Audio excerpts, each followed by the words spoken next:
ঐক্য জিন্দাবাদ জিন্দাবাদ জিন্দাবাদ বাঙালি ঐক্য জিন্দাবাদ জিন্দাবাদ জিন্দাবাদ বাঙালি ফেডারেশন লং লিভ বাঙালি ফেডারেশন লং লিভ দীপক দে জিন্দাবাদ জিন্দাবাদ জিন্দাবাদ দীপক দে জিন্দাবাদ বাঙালি উপর অত্যাচার না চলিব আমার দাবি ন্যায্য দাবি আমার দাবি ন্যায্য দাবি কতক্ষণ বাঙালি যুব ছাত্র ফেডারেশন জিন্দাবাদ জিন্দাবাদ জিন্দাবাদ হিন্দু বাঙালি এখন ডিপুটার গঠন করা হিন্দু বাঙালি এখন ডিপুটার গঠন করা ট্রাইব্যুনাল কেস গঠন করা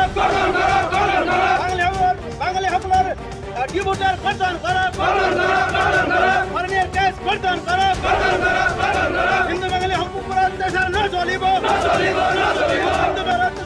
হদু অসম বাঙালি যুব ছাত্র ফেডারেশন আমি বাক্সা জিলা নাগরদুলি আঞ্চলিক তৰফৰ আজি প্ৰতিবাদী কাৰ্যসূচী আমি গ্ৰহণ কৰি আজি লৈছোঁ।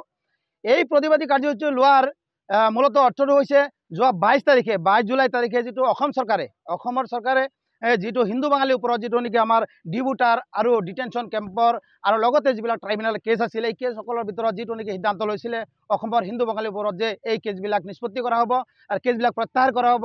তো আজি দেখা পাইছোঁ আমি যোৱা সিদিনা মানে আৰু এই অসম চৰকাৰে যিটো চৰকাৰে যোৱা 22 তাৰিখে এটা সিদ্ধান্ত দিলে ভাল এটা সিদ্ধান্ত দিলে আমাৰ অসমৰ হিন্দু বাঙালিসকলৰ ওপৰত যিটো নেকি সিদ্ধান্ত এই সিদ্ধান্ত সিদিনা আৰু প্ৰত্যাহাৰ কৰিলে যে অসমত বসবাস কৰা হিন্দু বাঙালিসকলৰ যিটো ডিবুটাৰৰ কেছ এইবিলাক চলি থাকিব, এইবিলাক প্ৰত্যাহাৰ কৰা নহ'ব আৰু যিবিলাক ট্ৰাইব্যুনেল কেছসমূহ চলি থাকিব এই কেছটো আৰু এওঁলোকে আমাৰ যিবিলাক ট্ৰাইব্যুনেলত কেছবিলাক চলি আছে গোচৰবিলাক চলি আছে সেই গোচৰবিলাক তেওঁলোকে চলাই থাকিব বুলি যিটো ঘোষণা কৰিছে এই ঘোষণাৰ পৰিৱৰ্তে আমি সদৌ অসম বাঙালি যুৱ ছাত্ৰ ফেডাৰেশ্যনে আমি সদৌ অসম ভিত্তিক যিটো নেকি আমি মানে প্ৰতিবাদ আৰম্ভ কৰিছোঁ এই প্ৰতিবাদ আমাৰ চলি থাকিব।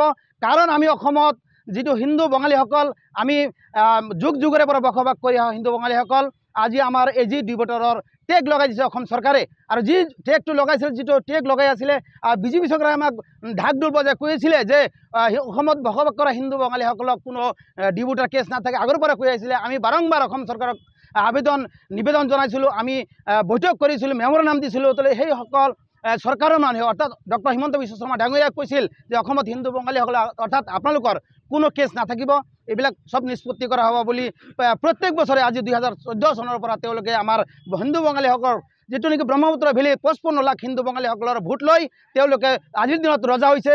সেই ৰজা হোৱাৰ পিছত আজি আমাৰ সিদ্ধান্ত লোৱাৰ পিছত আৰু তেওঁলোকে আমাৰ পৰা আৰু কেছবিলাক জাপি দিছে। তো এই বিষয়ে আমি অসম চৰকাৰ অৰ্থাৎ হিমন্ত বিশ্ব শৰ্মা চৰকাৰক অৰ্থাৎ বিজেপি চৰকাৰক আমি গৰিহণা দিছোঁ। কাৰণ হিন্দু বাঙালিসকলৰ ভোট লৈ আমাৰ ওপৰত অত্যাচাৰ কৰা নচলিব। আৰু এই যে বিটিচি নিৰ্বাচন এই বিটিচি নিৰ্বাচনৰ আগতে যদি অসম চৰকাৰে যদি আমাৰ এই হিন্দু বাঙালিসকলৰ ওপৰত যিটো অত্যাচাৰ অৰ্থাৎ ডিবুটাৰৰ কেছ যি ডিবুটাৰৰ টেগ লগাইছে এই টেগ যদি তেওঁলোকে উঠাই নলয় তেনেহ'লে আমাৰ এই গণতান্ত্ৰিক আন্দোলন চলি থাকিব আৰু অহা দিনলৈকে 2026 চনলৈকে আমাৰ এই আন্দোলন চলিব। আৰু 26 চনত অসমত যে বিধানসভা ইলেকশ্যন আহি আছে এই ইলেকশ্যনত আমি তেওঁলোকক প্ৰত্যুত্তৰ দিবলৈ সদৌ অসম বাঙালি ছাত্ৰ ফেডাৰেশ্যন সাজু হৈ আছোঁ।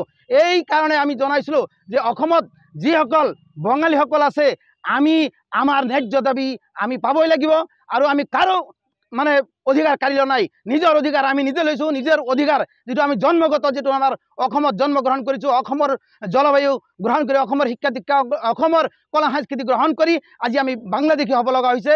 আৰু যিটো ডিবুটাৰৰ টেগ লগাইছে আৰু আমাৰ এই ডিবুটাৰ কেছ এজন মানুহৰ কেছ এবাৰ দুবাৰ নহয় ট্ৰাইব্যুনেলত 2বাৰ 3বাৰ 4বাৰলৈকে এজন মানুহৰ ওপৰত কেছ হয় আৰু সেই কেছটো আৰু নেক্সট টাইম আৰু জাপি দিয়ে এই অসম চৰকাৰৰ ট্ৰাইব্যুনেল কোৰ্টৰ জাষ্টিছসকলে। তো আমি আহ্বান জনাইছোঁ যাতে আমাৰ অসমত বসবাস কৰা হিন্দু বাঙালিসকল এওঁলোকক আহ্বান জনাইছোঁ, আপোনালোক সকলোৱে আহ্বান জনাইছোঁ বিটিআৰ নিৰ্বাচন আমি চাম। অহা বিটিআৰ নিৰ্বাচনলৈকে আমি অপেক্ষাত আছোঁ।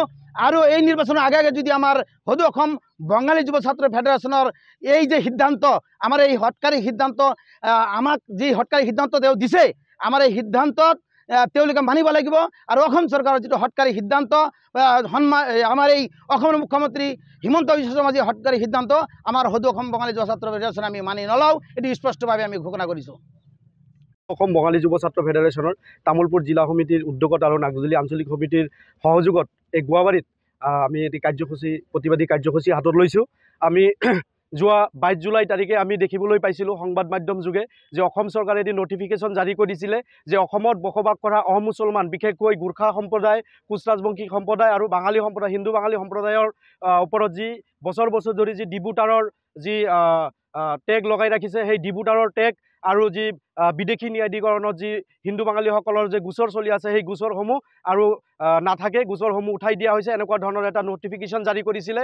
আমি খুব আনন্দিত হৈছিলোঁ। কিন্তু নাটকীয়ভাৱে এসপ্তাহ নোযোৱাতেই আমি পুনৰাই এটি সংবাদ মাধ্যম যোগে এটি নিউজ পাবলৈ সক্ষম হ'লোঁ যে কোচ ৰাজবংশী আৰু গোৰ্খা সম্প্ৰদায়সকলৰ যি নটিফিকেশ্যন ওলাইছিলে সিহঁতৰ এইটো ঠিকে থাকিব, আমি সেইটো ঠিকেই আছে, আমি ধন্যবাদ জনাইছোঁ। কিন্তু বাঙালীসকলৰ যি সিদ্ধান্ত আহিছিলে যে বাঙালীসকলৰ ডিবুটাৰৰ কেছ আৰু ট্ৰাইব্যুনেল কেছসমূহ নাথাকিব, সেই সিদ্ধান্তটো প্ৰত্যাহাৰ কৰি পুনৰাই বাঙালীসকলৰ ওপৰত যি ডিবুটাৰৰ কেছ জাপি দিছে, তাৰ প্ৰতি আমি তীব্ৰ নিন্দা জনাইছোঁ। বিজেপি চৰকাৰে মুখেদি কৈ থাকে তেওঁলোকে হিন্দুৰ চৰকাৰ, কিন্তু আমি দেখিবলৈ পাইছোঁ বিভিন্ন সময়ত বিজেপি চৰকাৰে আমাক বাঙালী হিন্দুখিনিক হিন্দু বুলি নাভাবে, আমাক বাঙালী হিন্দুখিনিক অসম চৰকাৰে মাহীআইৰ চকুৰে চায়।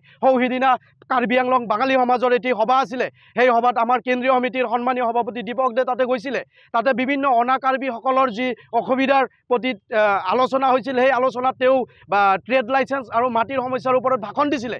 আমি প্ৰত্যক্ষ কৰিবলৈ পাইছোঁ কাৰ্বি আংলং যি জিলা বিজেপিৰ ফালৰ পৰা আমাৰ সন্মানীয় সভাপতিক যি তুচ্ছ তাচ্ছিল্য মন্তব্য কৰিছে বিজেপি ফালৰ পৰা, এইটো আমি বুজি পাইছোঁ যে বিজেপিয়ে আমাক মানে কোনটো চকুৰে চাই আছে। যদি এইটো বিজেপিৰ ভাষ্য হয়, সেয়া আমি কেতিয়াও মানি নলওঁ। দীপক দেৰ লগত অসমৰ মানুহ জড়িত হৈ আছে। দীপক দে আমাৰ সভাপতি, দীপক দেক যদি তুচ্ছ তাচ্ছল্য কৰিছে, আমি কোনোদিন মানি নলওঁ। এয়া বিজেপিয়ে অতি পৰমে স্পষ্ট কৰিব লাগে, এয়া বিজেপিৰ মন্তব্য নে কাৰোবাৰ ব্যক্তিগত মন্তব্য। যদি বিজেপিয়ে দীপক দেক কৰিছে, আমি ভাবি ল'ম বিজেপিয়ে অসমত বসবাস কৰা 80 লাখ হিন্দু বাঙালীক তুচ্ছ তাচ্ছিল্য কৰিছে। এই কথাটো আমি আজি আপোনালোকৰ মাধ্যমে দাবী জনাইছোঁ।